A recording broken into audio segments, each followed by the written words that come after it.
빠숑의 세상 답사기. 예. 야, 31만 4천 명의 예, 구독자를 갖고 계신 예.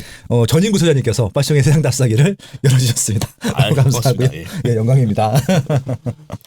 아, 너무 재밌고요. 예, 지금 아마 좀 다양한 얘기를 했는데 지금 주식시장에 대한 전반적인 분위기라든지 일단 대응 방법 이런 걸 말씀해 주셨던 것 같아요. 이분은 조금 더 구체적으로 좀 들어가 보겠습니다. 일단 공부는 할 거예요. 공부를 하겠는데 그래도요, 일단 투자를 하려고 하셨잖아요. 아, 그쵸? 이왕 투자했는데 또 읽는 것보다는 좀 그래도 안 읽고 싶어요. 마음이. 그래서 일단은 좀 포문을 예. 정말 일단 초보자들이라 하더라도 어떻게 보면 좋은 주식을 좀 골라내서 좀 올라갈 수 있는 주식이죠, 당연히. 예. 뭐 좋은 기업이 아니라 예. 내가 돈을 벌 수 있는 예, 기업을 따서 좀 올라갈 수 있는 주식을 좀 선별할 수 있는 좀 쉬운 방법 없을까요? 좀 쉬운 것 좀 가르쳐 주세요. 지인들이 솔직히 많이 네. 물어보잖아요. 그러니까 저는 이제 방송에서 절대 종목 얘기를 웬만하면 안 하는데 그래도 지인들은 계속 물어보거든요. 그러다 보면 저도 이제 어쩔 수 없이 말하는 것들이 있어요. 네네. 좀 생각해 보니까 이제 공통점이 있더라고요. 네네. 특징 중에 하나가 네. 매출과 이익이 계속 늘어나는 기업을 알려줘요.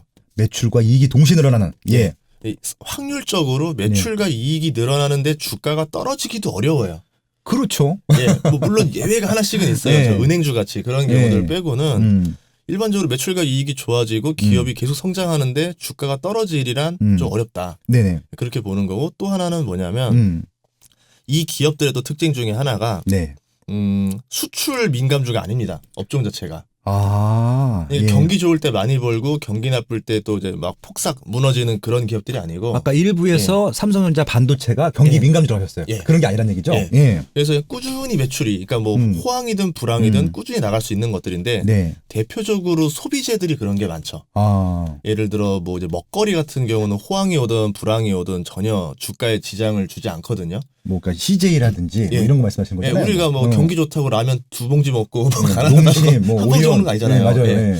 그런 것처럼 오뚜기. 먹거리 이런 것도 있는데 대신에 그 먹거리가 확장을 할 수 있는 공간이 있는 것들. 그러니까 수출이 가능한 먹거리들 뭐 이런 네. 것들도 있을 거예요. 근데 우리나라 기업들보다는 미국에는 소비재들이 괜찮은 것들이 많죠. 왜냐하면 미국에서 잘 나가는 먹거리들이 다시 해외로 많이 넘어오기 때문에 그렇죠, 그렇죠. 거기 먹거리는 굉장한 또 성장주가 됩니다. 의외로. 아, 그러네요. 시장을 확장할 수 있으니까. 예. 예. 그래서 이제 그런 것들을 보시면 좋을 것 같고 네. 하나 더 얘기하자면 이거는 조금 기술적 분석이 들어가는 것 중에 하나인데 이동평균선이라고 있어요. 이동평균선. 그 예. 주가 차트 딱 띄우면 네. 선 4개가 다른 색깔로 보이는 게 나옵니다. 선은 보이는데 그게 무슨 의미인지 몰라서. 그렇죠. 솔직히. 그거예요. 그래서 예. 하나는 5일 평균, 5일 평균. 하나는 4주 평균, 4주 평균. 하나는 이제 60일, 그러니까 3달 평균, 3달 평균. 하나는 6달 평균. 네네. 이렇게 나오는데 그 평균 값을 그냥 이렇게 주가를 연결한 거라 이게 조금 다른 모양으로 올라가요. 그렇죠, 그렇죠. 이게 뭐 진짜 예. 다 이렇게 하더라고요. 예. 그래서. 예. 그래서 좀 좋은 주식들을 보면은 월봉이라는 게 있어요. 그래서 월봉. 예, 월봉이라고 이제 네이버 뭐 증권이나 이런 데 치면은 차트에 월봉 치면 다 나오는데 네. 그 월봉으로 봤을 때 주가가 60일선을 아예 안 건드리는 주식들이 있어요. 그러니까 주가가 하락했다 해도 예. 60일 평균선 밑으로 내려간 적이 10년 동안 없는 주식들. 야, 예. 그런데 어쩌다 한번 60일선을 건드리거나 뭐 할 때 한 번 정도 있고 아니면 역사적으로 20일선을 4번 건드리거나 10년 동안. 네네. 그럼 이런 주식들은 거의 하락이 없었다라는 거예요. 10년 동안 건들진 않았으니까. 예. 오. 근데 일반적인 주식들 보면 60일선 많이 건드리거든요. 네네. 그러면 주가가 크게 하락했었다라는 얘기인데 네. 10년 동안 봐도 주가 하락이 거의 없었다. 네네. 있다 하더라도 10년에 4번 정도 올까 말까였다. 그러면 반대로 그 주식이 20일선을 건들거나 60일선을 건드렸다라는 거는 네. 나는 10년 중에서 역사적인 저점에서 산 거다라는 거죠. 예. 그러니까 그런 형태로 또 사게 되면 네네. 손해 보기가 정말 어렵죠. 야, 지금 이제 두 가지를 말씀해 주셨는데 예. 하나는 말 그대로 진짜 그 기업을 아는 거였었고 예. 두 번째는 어떻게 보면 기술적인 차트를 보는 거 가지고 두 가지를 다 결합하게 되면 거의 진짜 돈 잃을 일이 없겠네요. 예. 그러니까 월봉이라는 게 월평균 그 봉을 말씀하시는 예, 거죠? 그렇죠. 예. 월봉이 예. 그 20일선을 건드리는 예, 경우가 그렇죠, 그렇죠. 진짜 거의 없어요. 그러니까 저희가 맨날 그 이제 이 막대 그래프랑 선 그래프를 보긴 보는데 예. 솔직히 그걸 어떻게 봐야 될지 모르는데 그거에 대한 명확한 제가 일단 딱 야, 한 5분 설명해 주셨는데 완벽하게 얘기해 주셨어요. 아, 그래요? 다행입니다. 예. 야, 주식 투자 일주일 만에 뽀개는 방법을 다 알았습니다. 일단 10분만 해도 이렇게 뽀겠는데 일주일 만이면 또 얼마나 또 많은 또 얘기들이 또 쉬운 얘기들이 또 나오겠습니까? 예. 그 기업들을 종합을 해봤더니 더 재밌는 게 또 나왔어요. 어떤 거예요? 예. 그냥 워렌 버핏이 좋아하는 기업들이에요. 아, 진짜 어디 가나 워렌 버핏은 있군요. 그래서 그것들을 네. 종합해 보니까 예, 워렌 버핏 어떤 걸 좋아해요? 예. 버핏이 보유했던 주식들이 일반적으로 그 대표적인 사례에 해당됐던 게 코스트코였었어요. 코스트코. 예, 아, 미국 이분 주식이었는데. 먹는 거 참 좋아하시는 코스트코. 예. 코스트코 주식이 예. 10년 동안 네네. 거의 큰 하락 없이 계속 상승을 합니다. 꾸준히. 그러면 코스트코 주식을 사서 뭐 한 1, 2년 정도만 보유했다 하더라도 네. 손실난 사람이 제로에 가깝다라는 거죠. 어. 그럼 이 주식을 사서 손해본 사람은 없고 네. 매출과 이익은 계속 성장하고 네네. 배당도 잘 주고 음. 거기에 뭐 아까 같은 뭐 조건들 이런 것도 있었고요. 음. 만약에 우리나라에서 유일하게 하나 뽑자라고 하면 버핏이 좋아할 만한 주식으로는 LG생활건강? 책에 나오더라고요. 예. 제가 여쭤보려고 그랬어. 예. 예. 딱 종목 딱 제목에 나온 게 LG생활건강 딱 나왔는데 버핏 종목이었구나. 예, 그거 하나 정도? 그리고 버핏은 조금 안 좋아할 수 있는데 제 관점에서는 나쁘지 않다라 보는 것 중에 하나가 네. 맥커리 인프라. 맥커리 인프라. 예, 예. 부동산주네요. 예, 부동산 주죠. SOC. 예. 땅 짓고 헤엄치기 사업을 하거든요. 예. 왜냐하면 민자고속도로를 설치하고 30년간 통행료를 받는데 네. 부족분에 대해서는 세금으로 보존해주고. 예, 국가 세금으로 보전을 받으니까 네. 자기가 원금 손실도 아니고 수익에 대한 손실을 국가 세금으로 보전을 받으니 네. 그냥 돈만 있으면 공사할 거리만 있으면 되는 거예요. 근데 좀 이제 저도 이제 그 주식을 몇 번 샀다 팔았다 해봤었는데, 근데 그 거의 독점이잖아요. 완전 독점이죠. 근데 그런 비슷한 회사가 또 하나 나와도 될 것 같은데 왜 안 나와? 그러게 말이에요. 너무 이게 진짜 땅 짓고 헤엄치는 종목이어가지고 예. 배당도 잘 줬죠. 많이 주고. 예. 그래서 진짜 노후에 만약에 10년 전에 예. 내가 딱 3억만 가지고 인생을 은퇴하겠다 했을 때 맥커리 인프라 주식을 샀었다라고 하면 끝났습니다. 10년 전의 주가가 지금 주가의 3분의 1도 안 됐어요. 그렇죠, 그렇죠. 그리고 예. 배당이 10년 전보다 2배 이상 늘었어요. 그렇죠. 그러면 3억으로 투자했는데 배당 수익률은 뭐 20%가 넘어갈 거고 네네. 지금 기준으로 그리고 3억이 지금 3억이 아니라 10억 정도 돼 있을 거예요. 그럼 노후 자금은 늘어났는데 그렇죠. 배당금은 더 늘어나는. 자산도 커지고 배당금도 커지고 꼭 먹고 알 먹고 진짜. 그래서 예. 제가 이걸 왜 그걸 알게 됐었냐면 그 당시 때 제가 원룸을 지어보고 싶어가지고 야, 부동산도 하셨구나. 예. 예. 그래서 전국을 막 돌았었어요. 네네. 근데 이제 공통점이 뭐였냐면 값이 싼 데는 공실이 날 가능성이 있어 보였고 네네. 좀 자리가 좋아 보이면 토지 가격이 너무 비싸서 임대 그렇죠. 수익률이 안 나오고 둘 다 괜찮다 싶으면은 옆에 공간이 많아서 금방 누가 또 따라 지을 그렇죠, 것 같은. 그렇죠. 또 이게 공급이 예. 또 많아지게 되면 아무래도 좀 이제 예. 수익률이 낮아지니까. 그때만 해도 이제 원룸 짓는 게 굉장히 유행했었잖아요. 네네. 그래서 임대 수익률 받아서 편안하게 노후 살기. 예, 평생 뭐, 예, 뭐, 이게 황금알을 낳는 거의 농장 뭐 이런 얘기 많이 했었죠. 예, 그랬었는데 그때 예. 저는 오히려 결론을 이거 임대 투자하기가 조금 안 맞겠다라고 했었었거든요. 근데 그때 만약에 맥커리를 했었다라고 하면은 더 좀 괜찮은 노후를 나오지 않았을까 이렇게 생각합니다. 그럼 맥커리 같은 경우는 지금 투자해도 될까요? 솔직히 그 맥커리 주가가 주춤하고 있는데 1년 동안 그 이유가 하나예요. 똑같은 얘기인 거예요. 성장할 수 있을까라는 질문인 거예요. 네. 근데 저는 조금 다르게 보는 것 중에 하나인데 최근에 유상증자를 하면서 자본을 더 많이 확충을 했어요. 그럼 모르지만 또 투자를 하겠다. 예, 어딘가 투자할 때가 생겼으니까 자본을 확충한 게 아니냐라고 보여지는 거고 지속적으로 SOC가 나올 수만 있다라고 하면 맥커리는 성장이 가능하다라는 거죠. 그 지금 정부에서도 광역 교통망, 좀 철도망, 도로망 엄청 막 많이 만들고 있거든요. 뭐 그런데 아무래도 더 많이 할 수는 있겠죠. 근데 제가 늘 들었던 게 뭐냐면은 왜 이런 독점 회사를 하나만 있을까? 두세 개 더 만들어서. 그래서 저는 샀다 팔았다 하는 게 좀 불안한 거예요. 하나 더 생길까봐 그런 좀 불안한 감이 갖고 있었죠. 좀 비슷한 종목이긴 한데 리츠가 있어요. 있죠. 리츠는 어떻게 생각하세요? 리츠 같은 경우는 제가 구조상 조금 다르게 보는 게 네네. 보통 빌딩 하나 정도를 많이 해요. 그럼 이 빌딩에 나오는 수익에 대해서 준다라 하는데 네. 최근에 오피스들 공실이 좀 많아졌어요. 그리고 이제 재택근무가 활성화가 되면서 이제 조금 오피스 공실이 나면 그 우리가 생각하는 임대 수익률이 안 나오게 될 거고 그럼 그거만큼 배당도 낮아지게 될 거고 배당이 낮아지면은 다시 또 리츠 주가가 다시 또 떨어지게 되거든요. 네네. 그래서 리츠 종류에 따라 다르겠지만 일반적으로 오피스를 기반으로 하는 리츠들은 지금 관점에서는 좀 매력이 과연 있을까라는 네. 좀 생각이 들어요. 그러니까 저도 이제 조금씩 사놓는데 그 종목을 예. 저도 부동산 쪽이니까 이제 신한 알파리츠라고 정말 잘 나갔던 주식 있잖아요. 예. 작년에 그 좋은 시장에서 하나도 안 올랐어.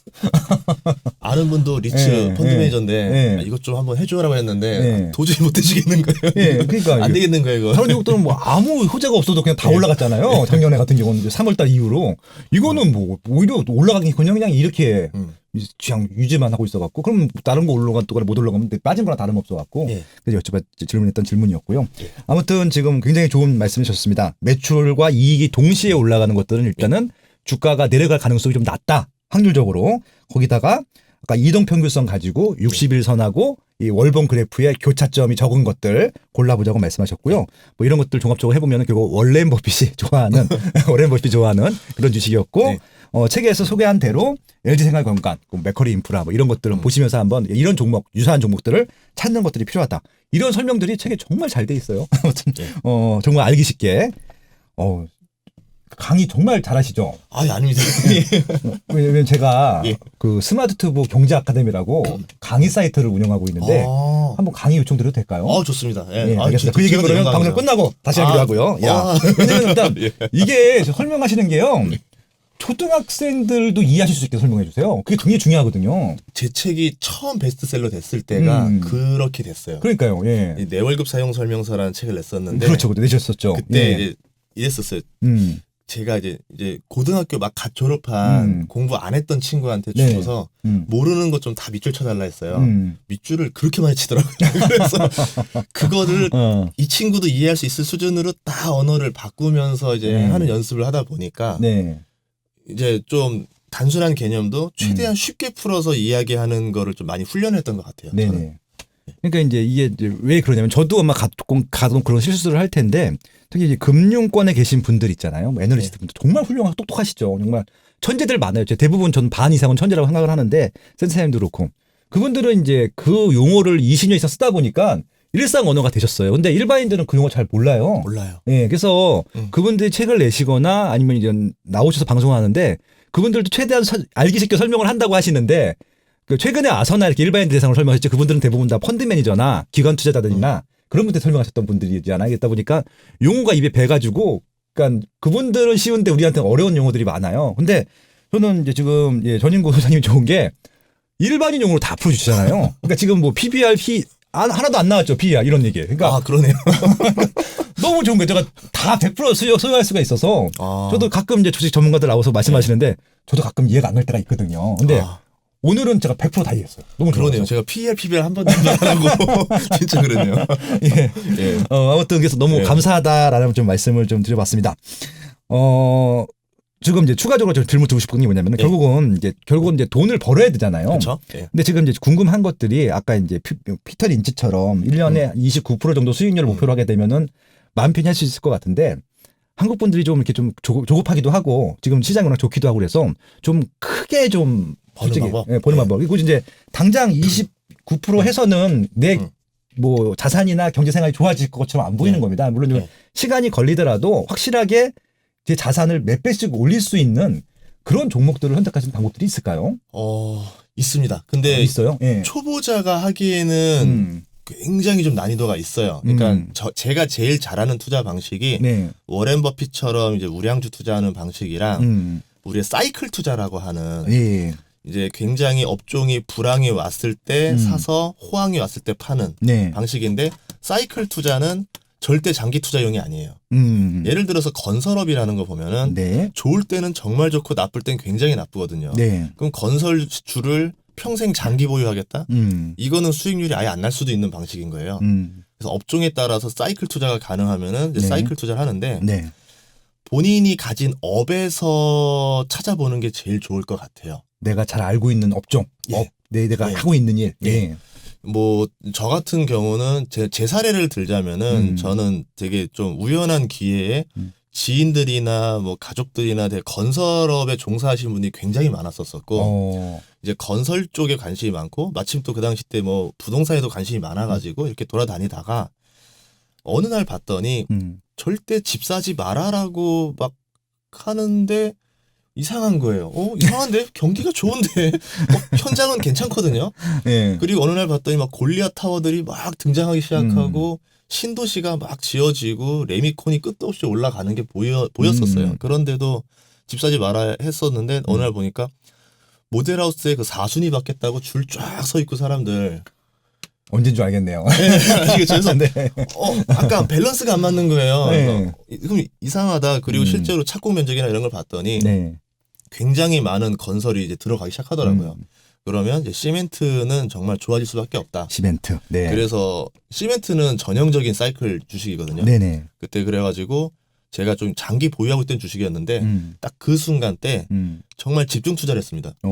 확실하다. 이제 왔다. 네네. 그래가지고 이제 막 돈을 더 많이 투입을 해서 네. 비중을 크게 늘려가지고 6개월도 안 됐을 거예요. 그때 이제 굉장히 수익률이 크게 많이 났었어요. 저는 이제 몇 배 정도가 났었는데 6개월에요? 근데 6개월이보다는 실제로 전 7년을 기다렸죠. 그 종목 하나를 물들었죠. 네. 사이클은 이제 알았던 거죠. 장기 보유하는 거 아니구나. 그러니까 6년, 7년 동안 봤는데 결국은 6개월 동안 오르는구나 이게. 예. 부합 이게 쭉 유지되다가 확 오르더라고요. 근데 신기한 거는 이제 사람들이 아직 인식이 그래 이제 저 아파트 시장 좋아졌겠네라는 인식이 돌아오기도 전에 주가가 먼저 올랐어요. 거기 막 프리미엄도 없던 시절에 그 동네. 결국은 주식이 선행한다. 뭐 그런 선행하더라고요. 얘기가 있는데 그런 것들이네요. 근데 그때 저는 되게 후회했던 게 시멘트주들은 보통 이제 4배에서 10배 정도가 올랐었는데 그 가구주들이 있었어요. 그렇죠. 또 이게 부동산 하면 가구하고도 연결되죠. 이사를 하게 되면. 저 그 생각을 못 했어요. 예. 34배 올랐어요. 아니 34배 오른 종목이 있어요? 예. 가구 회사. 예를 들면 어떤 종목이 있어요? 한샘이 세졌네. 아니 그 유명한 주식인데 그건 모르는 주식도 아니고 대부분 몰라서 못 사는 경우인데 한샘은 다 알았잖아요. 예. 그러니까 그때가 제가 조금 부족했다 생각하는 거죠. 저도 이제 그때부터 배워가는 거예요. 벌었지만 더 벌 수도 있었는데 그 생각을 못했구나. 예, 그리고 나서 또 했던 거고 그때 또 생각을 못했던 것 중에 하나가 아파트라는 게 분양이 시작되고 나서 지어질 때까지 2년이라는 세월이 걸리는데 네네. 그러고 나면은 그 사이에 시세가 또 올라 있었어요. 그러면 잔금 대출을 하고 전세 대출을 하면서 대출 시장이 굉장히 활발해집니다. 그렇죠. 그러면 초반에는 시멘트가 좋지만 그 뒤에는 이제 은행주들이 다시 좋아져요. 대출이 늘었잖아요. 그렇죠. 또 마침 경기가 호황으로 돌아서기 시작했고 네네. 막 그러니까 대출할 곳은 많고 이자도 막 예대마진이라고 해서 예금과 대출의 이 간격이 벌어지기 시작하니까 수익도 좋아지고 은행주가 2배 이상 올랐을 거예요. 그래서 그때 시간차를 이용하게 되면은 뭐 여기서 10배 벌고 다시 은행주를 갈아타서 했으면은 건설이라는 업종 하나로 10배 곱하기 2가 되니까 20배 수익이 날 수도 있는 거죠. 그러니까 딱 그 한 사이클만 그때 내가 기회를 딱 잡으면 부자가 될 수도 있죠. 딱 한 번에. 그러네요. 이게 진짜 집중 투자를 이 사이클을 안다고 하면은 집중 투자할 수 있는 사이클만 알 수 있다면 그 기간에 부자가 될 수 있네요. 진짜 그러네요. 근데 주식 시장을 보면은 그 사이클이 종류가 여러 개가 좀 존재하는데 4년짜리 사이클이 하나 있고요. 40개월마다 오는 키친주기라고 해서 이제 가전제품이라던가 이제 좀 소비재 위주로 많이 돕니다. 자동차라던가. 예전에 올림픽 주기라 했었어요. 올림픽 주기 4년마다? 올림픽 직전만 되면 전자회사 주가가 올랐다가 올림픽 끝나면 떨어진다고. 이제 그런 주기가 이제 재고에 대한 주기가 있었고 하나는 10년 주기가 있어요. 10년 주기. 10년 주기는 기업의 설비 증설과 관련된 주기인데 아주 쉽게 초보자한테 설명하자면 38 광땡 전략이라고. 그게 뭐예요? 일단 계속 들어오네. 저도 이제 저기 준하기님한테 배운 건데 끝자리 3년이 되는 해는 증시가 보통 제일 바닥인 때가 많다. 그리고 끝자리가 8에 들어갔을 때는 증시가 호황인 고점인 경우가 많다라는 거예요. 그러니까 이제 10년 사이클을 도니까 매년 이제 7년, 8년이라는 끝자리가 돌아오는 그 시기가 되면 증시가 보통 이제 고점에 있다. 그래서 대표적으로 97년, 뭐 98년 그때고 2007년, 8년, 그러네요. 2017년, 18년 이때마다 증시가 딱 10년마다 고점을 찍었었거든요. 그러니까 이제 보통 그때는 주식을 파는 게 맞다. 그 실제로 그때 보면 경기 민감주들이 주가가 굉장히 좋아요. 그때. 그러면 이제 어떤 거냐? 뭐 이제 2000 끝자리가 3자가 되는 해가 온다라고 하면은 혹시 좀 안 오른 거 없나? 불황인 거 없나? 이렇게 좀 찾는 거예요. 그런 것들이 또 하나 있고 하나는 17년 주기가 있어요. 이게 부동산 주기죠. 한센 주기. 그래서 이제 부동산과 관련된 건설 주기인데 실제로 건설회사 주가들이 2007년에 굉장히 좋았었고요. 네. 조선회사들, 선박회사들도 2007년에 고점을 굉장히 찍고 나서 거의 10몇 년 동안 지금 불황을 오고 있었거든요. 주가상으로. 네. 그러면 이 기업들이 한센 주기가 맞다라고 하면 이제 다시 호황이 오는 시점이 다시 더하면 2024년쯤이 된다라는 거죠. 그러면 얘네들이 고점이 2024년이라 봤을 때 그럼 지금부터라도 슬슬 좀 눈여겨봐야 되지 않을까. 진짜 네. 맞는지 안 맞는지. 그렇죠, 그렇죠. 예. 그러면 힌트를 좀 찾아볼 수가 있겠죠. 그러네요. 예. 야, 이게 그 업종마다 사이클이 다르니까 어떻게 보면 또 이것들이 쪼개져 있으니까 계속 그 해에 집중할 수 있고 관심 가질 종목들이 쫙 있네요. 그러니까 예. 무조건 17년을 기다리라는 게 아니라 그 사이사이에도 뭐 4개월 주기도 있고 4년 주기도 있고 뭐 이 주기가 있으니까 그 주기마다 우리가 검토할 업종들을 정리해 놓는 것도 하나의 방법이 되겠네요. 예. 예. 그래서 본인이 제일 종사하는 업종에서 가까운 것들은 정보를 얻기가 굉장히 빠르잖아요. 네네. 그런 것들을 보면서 힌트를 찾고 그 중에서 어떤 주식이 좋을까? 예, 이걸 연습하는 훈련을 하면 네. 그 다음번 사이클이 왔을 때 네네. 본인은 그 기회를 안 놓치지 않을까? 그렇죠, 이렇게 그렇죠. 봅니다. 야, 그래서 아무튼 이렇게 사이클을 제대로 알면은 집중할 수 있으면 10배 이상 오르는 종목. 한샘이 4배가 올랐다는 건 저도 오늘 알았네요. 예. 야, 저는 부동산 전문가인데 왜 그것도 몰랐을까요? 예. 그래서 아무튼 그렇습니다. 그리고 이제 시간이 좀 다 돼서 좀 이제 몇 가지만 좀 추가적으로 질문들 마무리하려고 하는데, 고수들 있잖아요. 정말 제야의 고수도 아까 말씀하셨는데 좀 다른가요? 일반인들하고 투자하는 방법이? 투자의 방법이 다르다고 하는 것 중에 뭐냐면, 본인의 철학이 잘 안 바뀌어요. 철학이 안 바뀐다. 예. 예. 그러니까 본인이 그렇게 돈을 벌었고, 네. 그렇게 버는 방법에 가장 자신이 있는 사람들이기 때문에, 네네. 다른 방법을 알려준다 하더라도, 잘 스타일이 바뀌지 않습니다. 그리고 이 생각이라는 게, 그러니까 철학은 바뀌지 않는데, 본인의 생각은 또 되게 유연해요. 네. 예를 들어서, 본인은 이 주식이 정말 오를 거라 생각을 해서 샀는데, 네네. 아닌 거예요. 그러면 과감하게 팔아요. 대표적인 사례가 오렌 버핏인데 6개월 전에 금값이 오를 거라 생각해서 베리골드라는 주식을 샀어요. 네네. 금강회사 주식을 샀는데 최근에 봤더니 6개월 만에 금강회사 주식을 팔았어요. 네네. 그럼 본인 입장에서는 얼마나 그게 망신이냐면 이런 말을 했었거든요. 10년 동안 보유할 기업이 아니면 10분도 보유하지 말라고. 그렇죠, 그렇죠. 10초도 보유하지 말라고. 예. 그래놓고서 본인은 6개월 만에 샀다 팔았다 한 거예요. 그 이유는 뭐냐? 본인이 봤을 때, 그래도 아니다라고 이제 생각을 한 거죠. 그러니까 이제 생각이 뭐 대중의 시선이나 이런 걸 하는 게 아니라 본인이 정말 틀렸다 생각하면 과감하게 그걸 유연하게 판단하는 그런 것들도 있다. 볼 수 있습니다. 그러니까 본인의 원칙이 있지만 유연하기도 하다. 생각해보니까 그 비트코인이 많이 오르고 금은 또 하나도 안 오르고 오히려 이제 거의 같은 종류의 그런 대상이라고 하면 그런 것들도 보였던 것 같고요. 아주 워렌 버핏 얘기가 나왔으니까 지금 최대 주식을 많이 갖고 있는 게 애플이잖아요. 그러면은 워렌 버핏이 애플을 선택하는 것들은 아까 그 기준대로 선택을 한 건가요? 어떤 건가요? 과거에 버핏은 애플을 그렇게 눈여겨보지 않았었어요. IT 쪽을 투자 안 한다고 이런 얘기 했었잖아요, 원래. 근데 이제 그 밑에 후계자들이 이제 많이 산 것 같고 주도한 것 같고 버핏이 승인한 이유는 하나 뭐냐면 저는 스마트폰이 이제 다르게 보였어요. 소비재가 됐어요. 소비자가 됐다. 분명 IT라 보지만 사람들은 2년마다 스마트폰을 바꾸고 그러면 계속 2년마다 한 번 산 사람들은 계속 바꿀 수밖에 없다라는 거고요. 그쵸. 신흥국이 이제 성장할수록 이 친구의 돈을 벌면서 계속 스마트폰을 계속 사죠. 인도라던가 이런 곳들은 이제 스마트폰을 사용하는 자가 계속 늘어나고 있고요. 네네. 그럼 성장하고 있으면서 사람들이 소비재 2년마다 교체를 하고 거기에서 가장 압도적인 또 이익과 매출을 자랑하는 게 아이폰이고 이거를 팔고 나면은 갤럭시와 다른 게 아이폰은 이 안에서 앱스토어를 해가지고 여기서 나오는 결제하는 거에 대해서 30% 수수료를 또 떼가잖아요. 그러면 아예 그냥 플랫폼까지도 가져간 거죠. 그러면 버핏이 말하는 환상적인 사업을 하는 기업이다. 이렇게 평가를 내린 게 아닌가 싶습니다. 그러네. 또 그런 기준으로 보니까 그냥 단순히 그냥 업종을 바꾼 것보다는 원래 버핏의 기준에도 맞는 기업을 선택한 것이다. 제일 부합하는. 그렇게 좀 볼 수 있겠네요. 야, 이렇게 해서 시간이 지금 거의 마무리가 되고 있는데 진짜 이 책이 지금 했던 말씀들이 다 이 책에 다 담겨져 있어요. 그래서 한번 책 한번 봐주시면 좋을 것 같고요. 전인구의 주식 투자 일주일 만에 뽀개기. 보통 본인 이름을 잘 안 넣거든요. 근데 이건 이름이 들어가는 게 맞을 것 같아요. 왜냐면 또 프리미엄이 제가 오늘 말씀을 나눠보면서 이렇게 신나게 주식 얘기를 했던 게 진짜 처음인 것 같은데, 예, 충분히. 그러니까 이게 단기간에 32만이 됐던 이유가 있었네요. 이렇게 알기 쉽게 쪽쪽 설명해 주니까 그냥 듣고만 있어도 그냥 주식이 정보되는 거예요. 업종 중개도 막 하시고 그러시는 거죠, 여기서. 어떻게 보면 소개도 하시고. 거의 이제 시황 분석을 많이 시황 하죠. 분석을. 시황이라던가 이제 좋은 기업 고르는 방법. 예, 그렇죠. 이제 아무래도 워낙 유명하신 분들이 많아서 네. 그분들의 영역이 있고 저는 이제 그냥 좀 낚시를 되게 쉽게 하는 방법, 네네. 예, 좀 약간 더 초보자들에게 더 잘 안내하는 방법 이런 거 위주로 설명하고 있습니다. 네, 그래서 아무튼 이 유튜브도 좀 사용해 주셔도 좋겠다라는 좀 말씀을 드리고요.